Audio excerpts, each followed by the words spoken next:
Welcome to your weekend. It's San Diego Business Weekend, News Radio 600 Kogo. I'm Sully. Got a big show today. The ladies are joining us. Christina, Gustin, Ellis.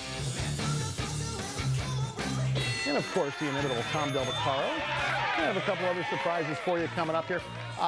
Thanks for swinging by today. A couple of program notes. Of course, catch me every morning over there at Good Morning San Diego on KUSI and KUSI. Saturday mornings at 11 o'clock, we've got On the Air with myself, Little Tommy and Rusty Nails. And then every morning here on Kogo on the San Diego Morning News. But, you know, an interesting week on Wall Street, to say the very least.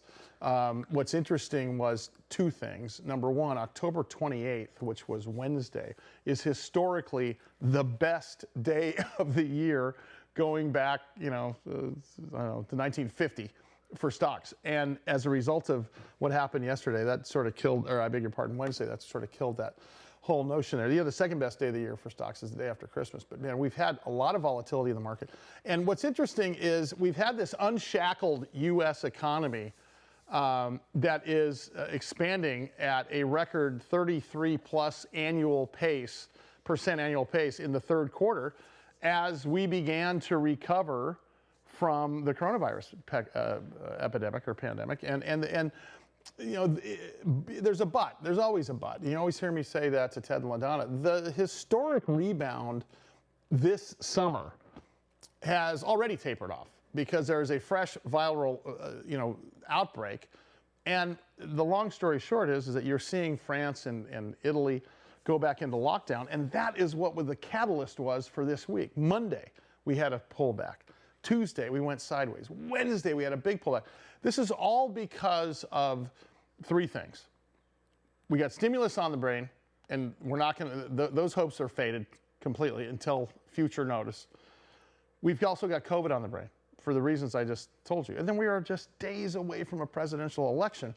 Look at, you have to remember that there's an economic valley that we're still climbing out of. And, you know, this market is not for the faint of heart. This is what I'm calling the COVID-19 whiplash.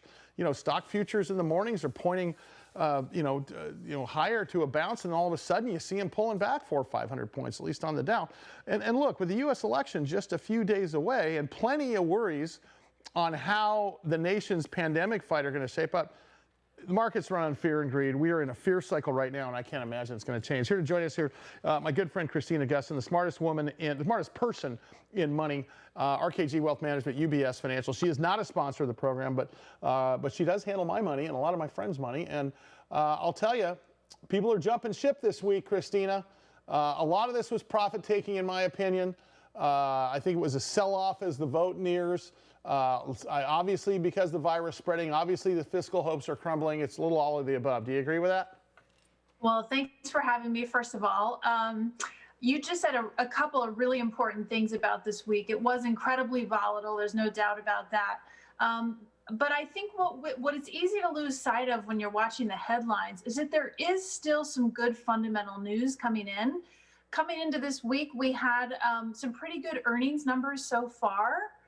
Of course, there's still election uncertainty, but as the odds odds seem to improve and get stronger, it's removing some of that uncertainty and fear about a contested election. Now, we all know odds, you can sometimes they're right and sometimes they're wrong. 100% faith in that. But the decrease of the uncertainty is positive for the markets. But then, like you said, the COVID numbers started to go up. The European restrictions are starting again. They're kind of locking down a little bit. But what I really think moved the markets, especially in the middle of the week, is let's look at the calendar. This is the end of Q3. You have huge institutional money managers that are rebalancing and adjusting their allocations because it's the end of the quarter and they're profit taking, like you said. Now, think about where are the biggest profits? It's in your huge tech companies, right? So now when those stocks move, it moves the markets more than ever before. So I think that was a big part of it. And you saw things kind of calm down afterwards. Earnings have continued to be positive. We got a positive GDP number. Jobless claims are down. So, please remain calm. I think we're still okay. Well, and keep in mind, I mean, you brought up a great point there, and I think that's a piece of it that we have to understand here is that, investors are feeling a COVID-19 whiplash. They are feeling, this second wave coming through, and look, we've got these Facebook, Amazon, Apple, Google, the FAMG stocks that are really, a bulk of how we experienced our profits this year. It's also those are battleships that are going to move the market. But, I have to say, I think that this market is not for the faint of heart for probably more than until after the election. I think this COVID thing, we're reacting to an international story here. I mean, I realize we're talking about the middle of the week last week, but remember what happened Monday? We got the news about Italy and Germany and Paris, and France, and that, I believe, was the catalyst to this whole thing. If that's the case, Christina, don't you think going into 2021, if there isn't proof that we're in a global market, I don't know what else is, because we are now in a global economy, and now we're paying attention. Well, when you're talking about a global pandemic, I think that's true more than ever because the impact is very real, on every household, right? It's not just something abstract. It's deeply personal for people. So yeah, I think that's a factor. I think certainly through the end of the year, even after the election, there will still be pandemic-based volatility. One of the biggest question marks right now still is the vaccine. So the timing of some sort of successful vaccine trials and efficacy numbers is really an important issue right now. Here's my other question too, is, I had anticipated that the market had baked in a winner for this election a while back, and I think they've baked in Donald Trump victory early in the summer. They baked in a Joe Biden victory just a couple weeks ago. But as those polls have changed, and after this last debate, which favored President Trump, it's interesting to see the market, sort of going sideways and maybe reacting to fundamental things again. Like to your point, earnings. Do you think this presidential election at this late juncture, we are literally just a day or like 1 or 2 working days away from our elections? Do you think the market is pretty much baked whatever it's going to bake in regarding this election, or is there still potential for a couple days of volatile trading as a result? I think a lot of it is baked in, and that always makes me nervous. One of my colleagues always says, when everyone thinks they know what the conventional wisdom is, you should always be looking in the other direction. The market has really baked in our opinion and UBS's opinion, not only a Biden victory, but a blue wave. And I think that there's risk now if that turns out not to be the case, right? If everyone's putting on these trades thinking that's going to be the outcome, and something different happens, obviously you could see a rapid unwind as soon as we have results. Yeah, and I think that's part of what we need to be thinking about. People have prepared their portfolios defensively, depending on where they think they're going for both sides. Is now the time to potentially make any major changes? Or, in my opinion, if you're investing for the long haul, you made these decisions, months ago, years ago, whatever the case is. I mean, this would be a classic knee-jerk reaction if you did anything at this point, right? Yeah, I'm never a fan of knee-jerk reactions or big moves in reaction to especially political headlines. Hopefully by now all of your listeners have looked at their portfolios and they're in high-quality investments that hopefully will be durable over the long term and not just reactors to any one political event or even administration. Hey, Christina, you and I met several years ago when you came on our national TV show, The Big Biz Show, because of the topic on millennials failing to invest and failing to save. And it was interesting because they were slow to the party. And I want to bring us back there because, getting away from the COVID conversation, how are the millennial dollars affecting the major markets now? I mean, obviously you've got boomer money is going to be leaving the market and has been leaving the market for some time here. We had the biggest wealth class shift in the history of this country happen a few years ago. And now we've got millennial, Gen X, Gen Y, Gen Z, and the millennials are going to start leading the way here. But they were the ones that were reluctant to invest, oftentimes because they saw their parents languishing during those recession years under the Obama administration. And that's not a political comment, it's just how it is. Our GDP was the worst than it ever had been under any president. So those people that were living at home, AKA millennials, are a little cautious when they watch their parents' retirement savings go out the window or they became unemployed. Now they're the ones that are going to be leading the charge investing. How are they doing right now? I've been having some great conversations with my millennial clients, and I really enjoy working with them. I think that they're kind of drawn to the markets because they're, as we call them, technological natives. They've been using technology for years and years now. A lot of them are so familiar with these tech companies that have really been leading the market out of the COVID caused recession. So they come to the market with a lot of familiarity and passion about these companies. So of course, I'm talking them into more diversified portfolios and looking at kind of some of the old boring things that, we know have worked over time. But, I think they're very much more interested now than they were because they've seen some of the companies they're familiar with. Well, that's good. I'm glad that they're in it because I think, there's a real opportunity missed. What happened a few, years ago when we first started talking. Christina, thank you so much. Christina Gustin, RKG Wealth Management, UBS Financial Services. You can get a hold of her really easy. Just Google RKG Wealth Management and or send me an email. Again, she's not a sponsor. She is just the smartest person I know in that business. All right. Ellis coming up. Employment lawyer to talk about this darn independent contractor law and more. It is San Diego Business Weekend. News Radio 600 Kogo. Welcome to your weekend.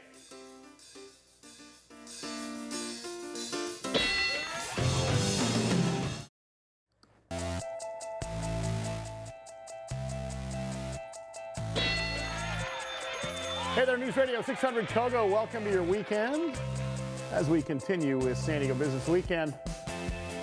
And we are but a few days away from this historic presidential election. Thanks again to Christina Gustin from UBS Financial, RKG Wealth Management. Wow, what a week on Wall Street.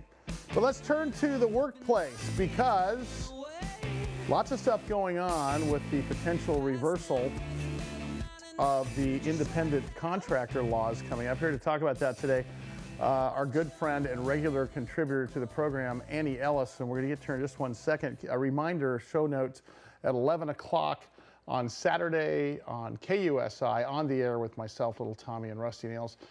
Please be sure to join us there. But there's Ellis. Annie, how are you? Thanks for swinging by. Good. How's it going, Sally? Good. Thanks for swinging by this weekend. Okay. I'm just going to let you take it over here. Can you take it from the beginning for many of our listeners who are not familiar with how this whole AB5 started and then morphed and now is potentially morphing again? Can you take us from the history and then where we're at today? I love history. So for decades in California, the standard for determining whether a worker should be a contractor, consultant, independent contractor, all means the same thing, gig worker, or an employee was like 12 different factors. And you would look at all these different things, like what did they want, what was the profit and loss? It was a really business-friendly definition, and it tended to lend itself to having more people be able to be contractors. Well, in the early part of 2018, the California Supreme Court threw that away and said, we don't like that test. We're going to reach our very long arm into the state of Massachusetts, and we are going to adopt what's called the ABC test, which whittles it down to 3 factors, and they're almost impossible to meet. The middle one being if the worker does anything in the regular course of that hiring entity's business, then they can't be an independent contractor. And regular course of the business could really mean anything from operations to the heart of what they do. So basically, this would be, for an example, and this is one of the examples I wanted to talk about. Let's say the San Diego Sports Arena had a concert with, let's say, Tom Petty when he was alive. That would mean that if those guys that played music did that same job, which is play music, in other locations, they would actually have to be employees at every single venue they went to. Is that right? Yep. And the court in their very lengthy decision cited a couple of examples that were really bizarre. Like, for example, an art museum, well, they hired like a painting instructor to come in on the weekends to give like a little perk to people. Sure. That was considered to be an employee because that was part of the regular course of the business. It's what they did, and it was a perk to members. Yeah. And so Lorena Gonzalez here in San Diego said, okay, sounds good. I'm going to make that law now. And I'm going to put that in a statute form. And that's what she put up with AB 5. And it was signed by the governor. And it went into effect January of this year. And it resulted in a massive amount of litigation. Of course, we're seeing the Ubers, the Lyfts, the DoorDashes of the world, because they all use gig workers. Right, right. And that's the thing that I think is scary about this, and I'm trying not to be political on this show. I mean, of course, I did afternoons here for many years, and that's exactly what I was. I think people know where I stand. But you know, as a registered independent and as someone who you know, tries to just call balls and strikes, that would be a job killer for California, because if Uber and Lyft were forced to make all of their drivers employees, I would argue that they wouldn't do business in those states. Is that a fair assumption? That was their threat, and they got sued by the cities of San Diego, San Francisco, and LA. And I think that's really important for people to remember is one person didn't stand up and file this lawsuit. These were actual government entities that are suing, you know, the Ubers and the Lyfts of the world. And in August, a court issued an order saying they have to reclassify everyone to employees. And they said, we can't do that. We're going to be pulling out of San Diego, or I'm sorry, out of California. We're not going to do business here anymore. And then, of course, you know, we've got appeals and other things in Prop 22 that are holding that up. Right. But if they don't get their way, I think they're going to pull out. And I don't know about you, but I am a platinum Uber member. I'm very proud of that. I am as well. I mean, I can't get a ride. The app just spins and spins and spins. It's devastating. Well, this would be the law of unintended consequences that comes and bites us once again, or bites lawmakers once again, I would argue, because that's exactly what's going on, is that nobody had intended for Uber and Lyft to be affected by this. But, you know, the thing that bothers me the most is once they determine that things were affected, they're not doing much to change. So the new iteration is, which I forget the name of the proposition, if I'm not mistaken, forgive me.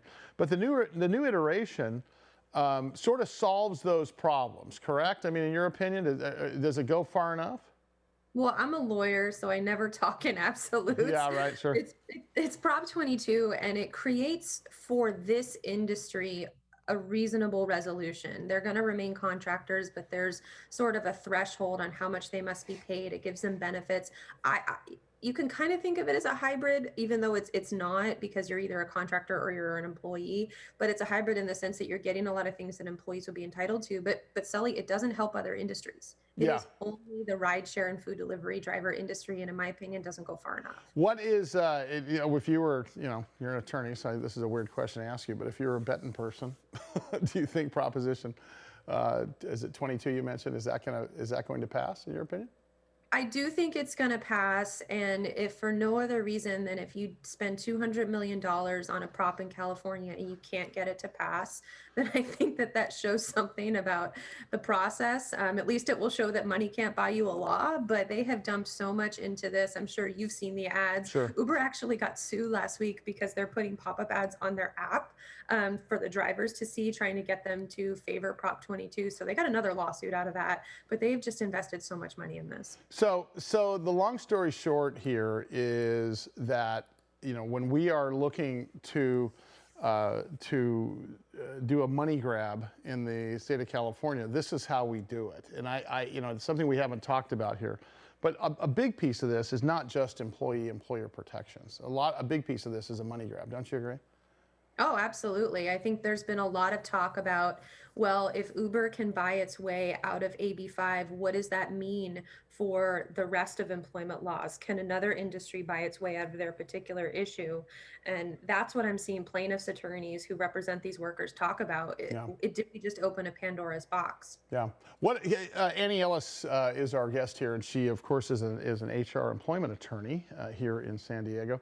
Let's talk COVID, because here we are with what looks like COVID 2.5, I'm going to say. And there's a possibility that we're going to see some shutdowns happen if Europe Italy and France in particular are any leading indicators, we could be facing sort of the same things. Give us an overview of what the new COVID rules are or what the existing COVID rules might be. Well, I think that in San Diego, we're certainly in danger of moving back to purple, which means it's going to be a la what we were doing in May with no indoor dining, no gyms, no spas. My bigger concern is September 30th was the last day for the governor to sign all new legislation in California because the legislative session closes on August 31st. And there's just a whopper of new employment laws that you have to comply with. Most importantly, if you have an employee test positive in your workplace, there's now a mechanism in which you're required to notify everyone about this, tell them about all their benefits and paid leave. And 3, a lot of people don't know this, 3 means an outbreak under California law. And to me, that is such a small number.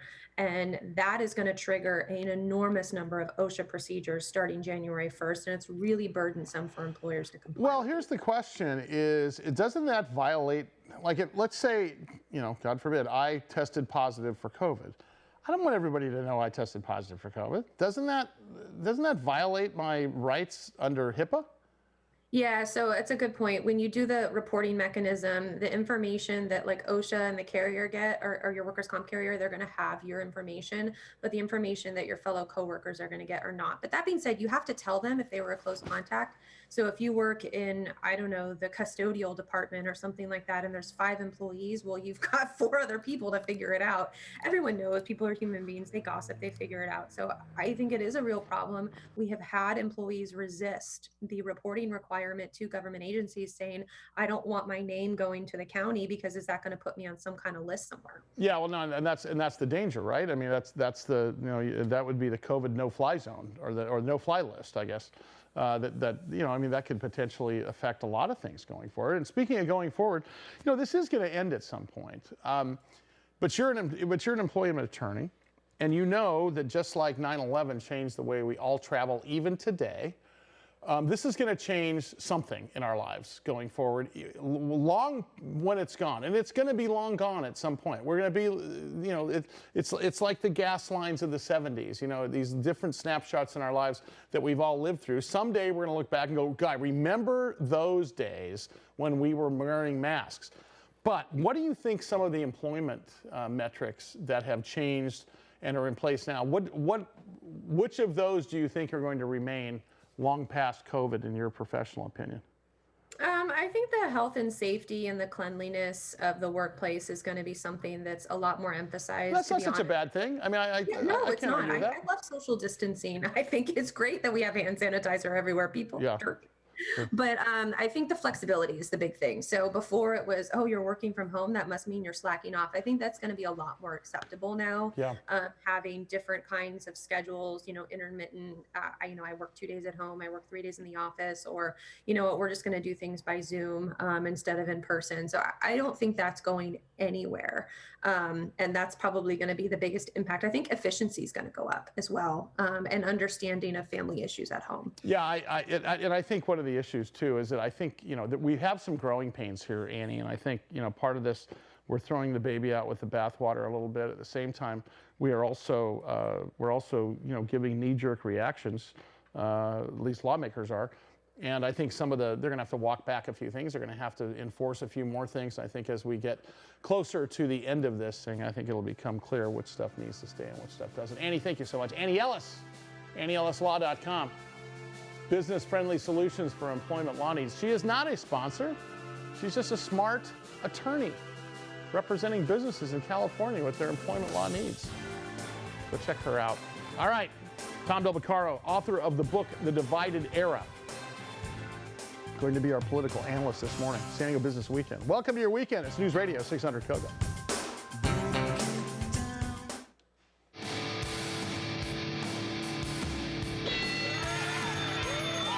News Radio 600 KOGO. Welcome to your weekend. San Diego Business Weekend's on the air. I'm Sully. Program note, 11 o'clock a.m. every Saturday, KUSI, on the air with myself, Rusty Nails, little Tommy Sablon, as we interview the movers and shakers of San Diego and also interview radio personalities here in and out of San Diego. Good to see you today. Coming on the program, we get to talk to Chris Goldsmith from the Belly Up Tavern. Also, Tom Del Beccaro, the intersection of business and politics. We're going to talk about what's going on up in Sacramento. In the meantime, though, my good friend, San Diego City Councilman, District 6, Chris Cate, joins us on the air here on News Radio 600 Kogo. Mr. Councilman, thanks for swinging by. I'm such a fan. How are you, sir? I'm doing great. Thanks for having me on, Sully. Chris, of course, if I'm not mistaken, you're not an Aztec, but you are a torero, correct? Correct. I am a torero. I'll give that up because I did spend 2 years at USD before graduating at SDS. There you go. So, hey, listen, first of all, give me your top-down look on what's going on with the markets. I beg your pardon, what's going on with small business here in San Diego. Right now, you've got an awful lot of people that are sort of protesting what's happening with the closures. I've been vociferous about Nathan Fletcher and vociferous about our governor. I know you have circled the wagons along with Mayor Faulkner and along with County Supervisor Kristen Gaspar and others to try to open safely in a smart plan, but at the same time, get these businesses going and keeping jobs going in San Diego. Talk a little bit top down what's going on. Yeah, I think you hit the nail right on the head. I think it's to a point now where small business owners want structure. They want stability. They want to know what the rules are so they can open. I think the business owners that I've spoken to are willing to make the extra investments and the capital investments to do what they need to do to open up. But the one thing that they are just tired of is doing that and then being told a week later or 2 weeks later that you're going to have to shut down again. And this living on a week-to-week basis and hoping that certain numbers don't change because that's going to make or break your livelihood is extremely frustrating. Yeah. It's scary, and there's no confidence in the system. And what do you hear from your constituents? Because if you think in terms of what's happening, in town, you've got an awful lot of gyms there in Kearny Mesa, Mira Mesa, Claremont Mesa. You got an awful lot of restaurants there. You also Sereno Valley, Rancho Peñasquitos is really a huge commerce area. In fact, I owned a television studio right in your district for many, many years, as you know. If you think in terms of places like the Convoy Plaza and you think in terms of places like all of those businesses in Mira Mesa, does it concern you that it seems as though a few people are keeping the economy closed for what it seems like are political purposes?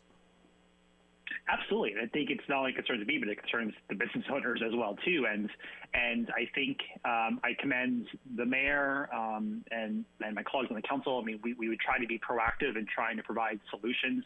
When we did the outdoor dining ordinance and executive order by the mayor, that we were just met with jubilation because this was a path to open up. And then once they were told, you can open up capacity indoors a little bit, there are some restaurants who just couldn't do outdoors. And so this was another path. But now being told, well, you could shut down again next week if things change, I think, again, is the frustrating part for so many business owners. And again, I think what's lost in the conversation is that these are people's jobs, these are people's livelihoods. The district I represent, there are a lot of minority small business owners. Some of them are first-time business owners from immigrating from the Philippines or elsewhere. I mean, these are folks who have put their blood, sweat, and tears and their life savings in these businesses, and now being told that they have to shut down, and some of them may not even open up again because of what at the end of the day seems to be oftentimes political choices.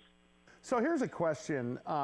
When we think about, we have a tiered system and a colored system, and it's sort of confusing whether you're thinking about a state system and a city system regarding openings. Can you clear up where we are as a county right now and where we need to be to get to? I mean, because listen, I do this for a living just like you do, and I can't figure out what they've put out there, and it seems like an almost impossible goal to attain, at least coming from the state standards. Am I reading that incorrectly?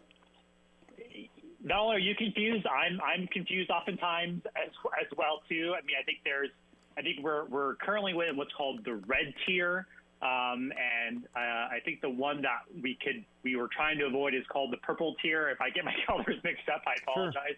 Sure. But I mean, the one number that we're hanging our hats on is this case rate number, which is a number per 100,000 residents, and the magic number is 7. I don't know why the magic number is 7, but the magic number is 7 And if we go above 7 cases per 100,000 residents, we go down a tier. And right now, I think we're at 6.7 cases per 100,000. So, I mean, this is the time in which, again, this hanging on by a thread and that being the determining factor whether or not, businesses can remain open or not is maddening, I think, at the end of the day. And, I think if you look at hospital capacity and the beds and where we're at with COVID patients, we're nowhere near hospital capacity numbers that have come down. So I think all of the metrics that we were originally told about when this started, I think are on a good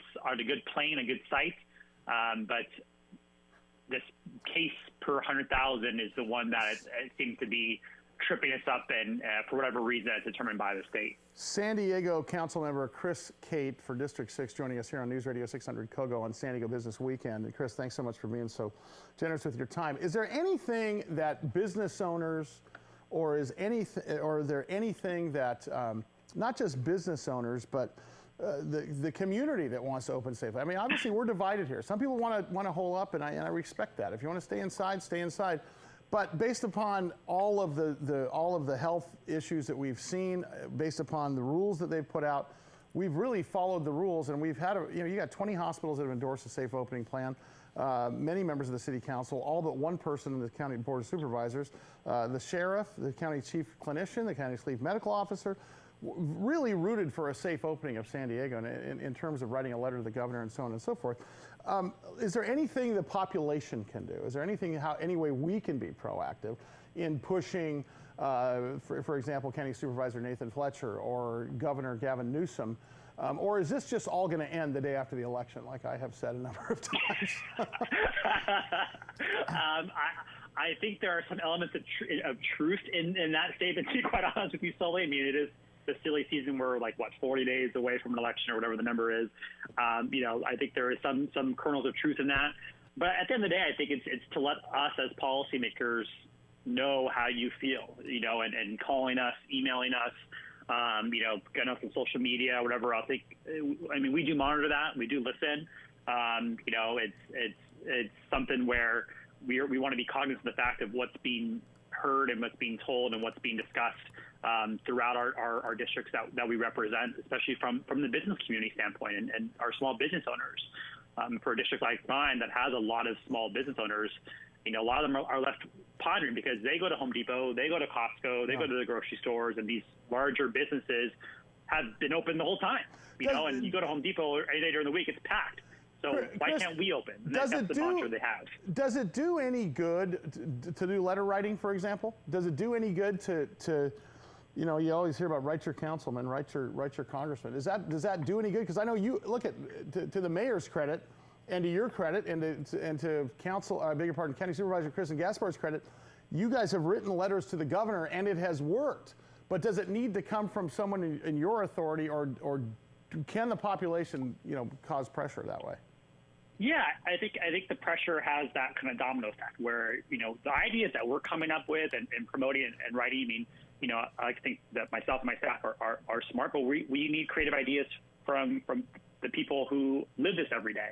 And if you come up with an idea that we can advocate for at a local level or statewide level, that's how we get things done. Yeah. And we need to hear from you in order to say, okay, this is something that's going to work. If we're thinking about doing this, can it work? When we talked about opening up our parks for, gyms and religious services, that's something where we had to communicate and have that conversation with the public, say, hey, is this going to work? Talking to gym owners, like, would you do this? They said, heck yes, we would take advantage of this and do it. All right, let's do it. Let's open it up. And that's how it got done. So those conversations do help. Yeah, and I think a piece of this thing is I think we have to be really cognizant of the fact that something like 66% of restaurants in this town, and many of them in your district, Chris, were shut because the blanket solution to COVID-19 was social distancing, and it meant that we had to close a lot of doors, restaurants being one of them. The problem is that 66% of restaurants that were closed are not going to open back up. I mean, we're going to get some of them opening up. I guess my question is, how do we rebuild an economy in San Diego that was on a bullet train job-wise. And we even had a lower unemployment rate than the national average here. You know, get these folks back in business, because I think you made a great point in the very beginning, talking about the closing and reopening and closing and reopening.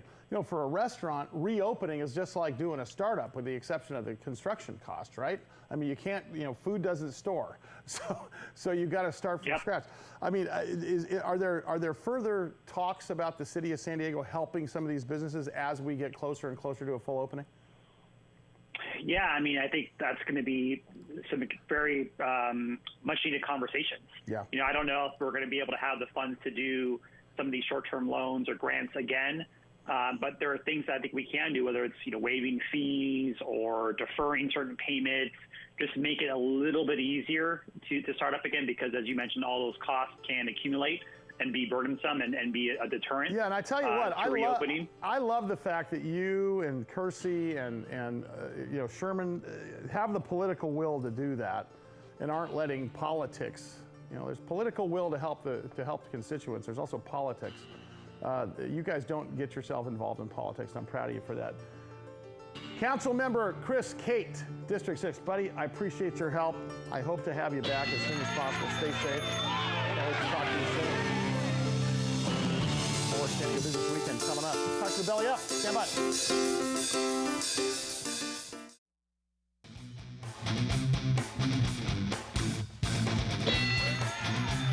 Wow, what a show. Welcome to your weekend. San Diego Business Weekends on the air. News Radio 600 Kogo. I'm Sully. Remember, 11 o'clock Saturdays on the air with myself, Little Tommy Sablon, and Rusty Nails on KUSI.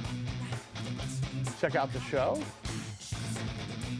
Also, every morning I'm here on the San Diego Morning News, as well as KUSI. Good morning, San Diego.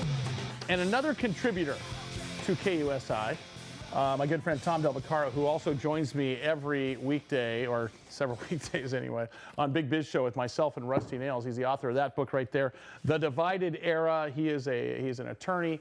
He's a keynote speaker, a columnist, a TV radio commentator, a historian. He's a businessman. He's also the former chairman of the California Republican Committee, Tom Del Beccaro. Tom, we are just a couple of days away from this election, and you have a stock market that is reeling from the volatility of new COVID cases. You have a stock market that has given up on any sort of stimulus hopes and has watched those hopes crumble. Investors are jumping ship as the vote has neared. So we saw this big, ugly market this week, Monday and Wednesday in particular, and we saw you know, things calm down at the end of the week. On a economic basis, do you think the election has been baked into this market? Is it, or do you think we still have a couple of days of trading to be volatile because of this election coming up on Tuesday? Yeah, I think it's going to finish. The market's going to finish somewhere between 25 now and 27. Yeah. You know, I thought 23, but it did better certainly better in August than I thought it would when we discussed this earlier. But there's an uncertainty, and I personally still remain with a huge cash position. Yeah. And depending on who wins, you know, if Trump wins, you know, you need to jump into the market. I think it'll get to 33, 34 by March. If Biden wins, it's not really clear. And if it's drawn out, and now we have voting in North Carolina for 9 days, or you can collect ballots for 9 days after in some of these other places. You're going to find a place like California might not know the fate of Prop 15, which would tear apart Prop 13 protections for family farms and the like. You might not know the results of that for 30 days. Yeah. So well, there will be uncertainty. Well, that uncertainty, you know, the market hates that uncertainty. In fact, historically speaking, that's the thing that has bothered the market in the past. Back in the year 2000, we've talked about that before. So my question, you know, we don't try to be political on the show, but I have to ask you, because you are a political commentator and you're an expert at it.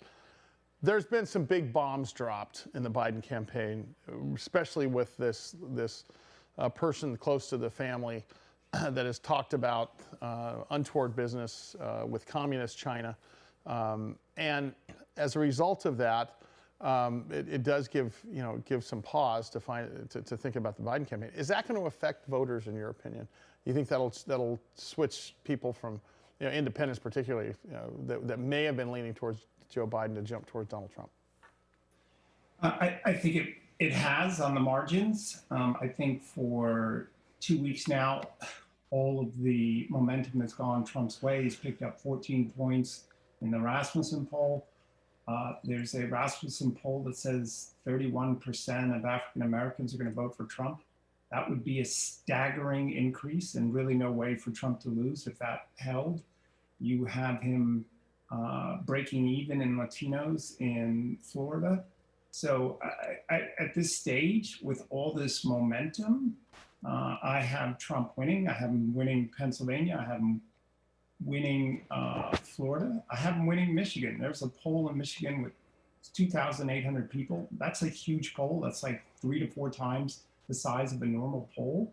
Has Trump up and only trailing 1% among African Americans. If those polls are accurate, there's no way Trump can lose. So, in my opinion, the market, I believe, has baked in a Donald Trump presidency win over the summer. I think there was a little bit of obfuscation a couple of weeks ago when there was polls showing Joe Biden was leading, and of course, to the normal eye that doesn't drill down and take a look at polls that are in favor of either candidate, that would make sense that there would be some movement in the marketplace. So I think it comes down to, at this point, a wait and see a little bit here. Now, if we go back to 2016, I don't know if you remember this, Tom, but the market had taken a huge dive during the pre-election in the weeks prior to Donald Trump winning the presidency, and I believe the market was baking in a Hillary Clinton victory at that point.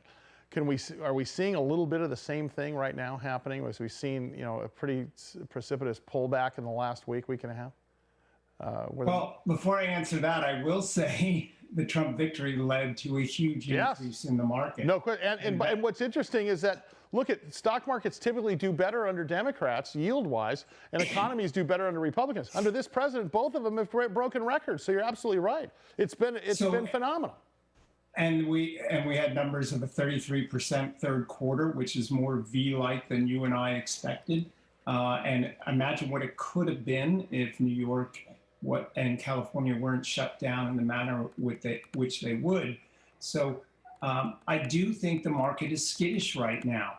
You have these polls all over the place. There are some on Wall Street who like the short-term possibility of what a Biden presidency would be, which is huge deficit spending in the first quarter of next year in their mind, which would be bad long-term because our deficit is sky high right now, the national debt and short-term and yearly deficit. But so there is these doubts. And I think the market will be, Monday and Tuesday, and if it gets dragged out, how is this going to go? But I think at this point, more people in the market than not think Trump's going to win at this stage. Yeah, and what's interesting is that you can't really take a look at polling any longer, Tom. I think the interesting part of this thing is because when you start digging into it, and I learned more about polls this last couple of weeks just from talking to you, because when you look into, how polls are done, you can't just look at the outcome. I mean, there's an issue of what is a representative sample, of course. I mean, you can't just, especially in political polls, you can take a representative sample if you're polling about potato chips. But if you're polling about politics, you have to make sure that you don't have more Republicans and Democrats, more independents in the both of them. And I think that's where the system's flawed, isn't it? They're using the same polling techniques that you read about in college when they're polling, who likes Coca-Cola A versus Pepsi B. In politics, you can't do the same metrics in politics. You have to have literally almost a control group type thing, don't you? Yeah, and that's what self-identification polling that Gallup does indicates. Gallup's really good at measuring the pulse of the nation, saying, do you as a whole, or you declare yourself or feel yourself to be a Republican or Democrat. They asked that question, and right now it's 28-27 Republican, but the CNN polls are measuring 35% Democrat in their sampling. So that's ridiculous, and that's why they're off. So it is harder and harder these days to do polling, but my friend Robert Cahaly at Trafalgar Group, who did so well in 2016, is and I believe doing well again now, doesn't have these Biden leads. And if you just look at your eyes, your lying eyes, and see these massive rallies versus Joe Biden, who is now campaigned more than any nominee in history in Delaware, you get a sense of where this movement is, and that's what matches the Gallup polling and the Rasmussen polling and the Trafalgar polling. They're picking up on that current, whereas I think the others are behind. Yeah, and I think the piece that's going to be interesting is, I love to be the Monday morning quarterback once all the dust settles. I would love to say Wednesday, but I know that and I know that's not going to happen. We're not going to know. But once the dust settles, do you think that the pollsters are going to learn something from how polls were done, because they were so inaccurate in 2016? They're claiming all these other metrics that Donald Trump is more popular in one segment and Joe Biden's less popular in another segment. Then there's the Hillary Clinton factor. You need to learn something about this that can actually give us accurate polls at some point. I think the non-media polls have a greater likelihood of studying and trying to get it exactly right. I mean, Rasmussen, who got the popular vote exactly right last time around, works really hard at getting this kind of stuff right. And Trafalgar does well. It's really how you ask the question and these cross-sampling that you're talking about. And so, yeah, there are some people who really are capitalists at polling, meaning they want to be the best and offer the best service. And there's others who want to push an outcome like a CNN poll. So last of all, I got about a minute left here, Tom. What do you think 2021 holds for the market under a Biden presidency and under a Trump presidency? I don't think there's any doubt you're going to get a boom under the market has paused. I don't think there's any doubt you get a boom 35,000 through March or April of next year under a Trump. And under a Biden, you have to be very careful where you put your money, because the energy sector, there would be a war on energy. It's not clear what's going on with public health care. And now you have the prospect of these big actions against big tech. Yeah. So if you want to make money in the market, I say vote Trump. All right, there you go. Tom Del Beccaro, The Divided Era. Thanks so much, Tom. TomDel.com is his website. Also go to politicalvanguard.com. All right. That does it for us. San Diego Business Weekend. Once again, join us over at KOSI, 11 a.m. on Saturdays, on the air with myself, Rusty Nails, Little Tommy. Catch me over at Good Morning San Diego there at KOSI as well. Every morning with Ted and LaDonna on the San Diego Morning News. Follow me everywhere at Sully Speaks, Sully on the Air, Loft100studios.com and SullyBand.com. Have a great weekend. Welcome to your weekend. News Radio 600 KOSI.